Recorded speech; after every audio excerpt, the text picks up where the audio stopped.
जय हिंद। नमस्कार दोस्तों। आज हम आप सभी लोगों के बीच एक बहुत बड़ा ज्वलंत मुद्दा लेकर आया हूं, जो आज चर्चा का विषय पूरे भारत में नहीं विश्व में बना हुआ है।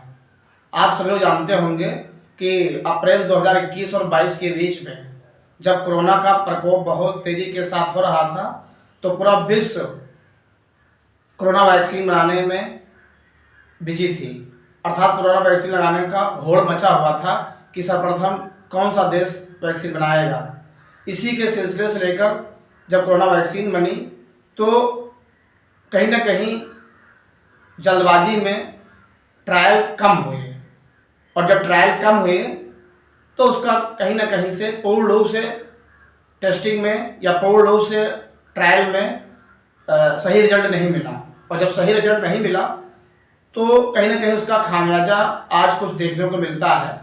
लेकिन डरने की कोई ज़रूरत नहीं है, सावधानी की ज़रूरत है। और ये खामियाजा कहीं लाखों में एक मिलता है। लेकिन आजकल समाचार न्यूज अखबारों में ऐसा मचा रखा है कि जैसे लगता है कि अब कोरोना वैक्सीन के कारण अब दुनिया के सभी लोग इससे प्रभावित हो जाएंगे, जबकि भारत में सबसे ज़्यादा प्रभाव देखने को मिल रहा है। लेकिन वो कई प्रभाव हैं, कई तरीके से हैं। कोई जरूर नहीं है कि कोरोना वैक्सीन ही उसका प्रभाव है, लेकिन इतना भयभीत होने की कोई हमको जरूरत नहीं है। हम बात करते हैं कोविशील्ड एंड कोवैक्सीन। ये दो ऐसे वैक्सीनेशन थे जो भारत में बहुतायत में हुए हैं, लेकिन सबसे ज़्यादा कोविशील्ड का वैक्सीनेशन ज़्यादा हुआ। कोविशील्ड जो एस्ट्राजेनेका फार्मास्यूटिकल कंपनी थी, अर्थात एस्ट्राजेनेका वैक्सीनेशन जो किया था, ये ब्रिटिश की कंपनी थी। और इसको जो सुझाव देने वाला ऑक्सफोर्ड यूनिवर्सिटी थी। ऑक्सफोर्ड यूनिवर्सिटी के मदद से एस्ट्राजेनेका कंपनी ने ब्रिटिश में सर्वप्रथम कोविशील्ड वैक्सीन का वैक्सीनेशन बनाया था, अर्थात वैक्सीनेशन करवाया था।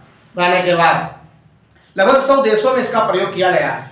100 से ज़्यादा देशों में इसका प्रयोग किया गया है और नतीजे जो है अच्छे रहे हैं। लेकिन कहीं ना कहीं थोड़ा बहुत जो दिक्कत आई, वो देशों ने उसी टाइम, अर्थात ये 2021-22 की बात है, उसी टाइम जैसे यूके था, इटली था, डेनमार्क था, जर्मन था और नॉर्वे था। नॉर्वे में तो 60 वर्ष से अधिक को बैन कर दिया था। नॉर्वे ने कहा 60 वर्ष से अधिक व्यक्ति के लिए हम ये कोविशील्ड को नहीं लगवा सकते, बैन कर दिया था। ये बात 21-22 की है। और ऑस्ट्रेलिया में बैन कर दिया गया था अधिक उम्र दराज के लोगों को ये बंद कर दिया, क्योंकि रिस्क जो है बहुत ज़्यादा नहीं था, कभी नहीं रहा था, कहीं लाखों में एक रिस्क था। फिर भी इन सब देशों ने जो है एस्ट्राजेनेका कंपनी की जो वैक्सीनेशन था, अर्थात कोविशील्ड था, उसको बंद कर दिया था। ब्रिटेन में जो है जो ब्रिटेन की अदालत है, वहाँ पर हाल ही में कई लोगों ने, अर्थात 51 से ज़्यादा लोगों ने केस दर्ज किया था।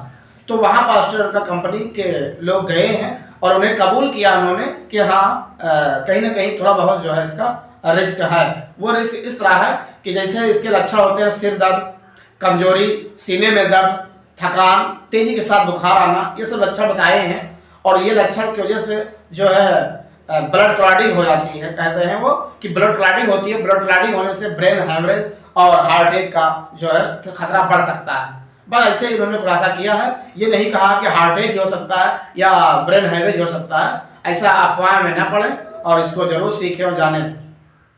हमारे भारत में जब एस्ट्राजेनेका कंपनी ने बनाया था, तो जो है हमारे भारत में जो इसका जो निर्माण किया था, सीरम इंस्टीट्यूट ऑफ इंडिया ने किया था।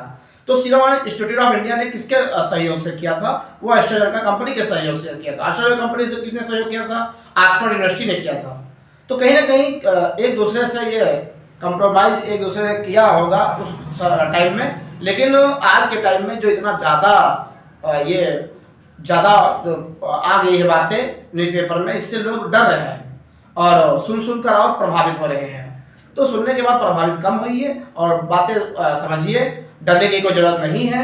और इसका सावधानी है कि अगर किसी के लक्षण ये सब दिखते हैं तो ज़रूर वो जांच कराएं, डॉक्टर से सलाह लें, और डरने की ज़रूरत नहीं है।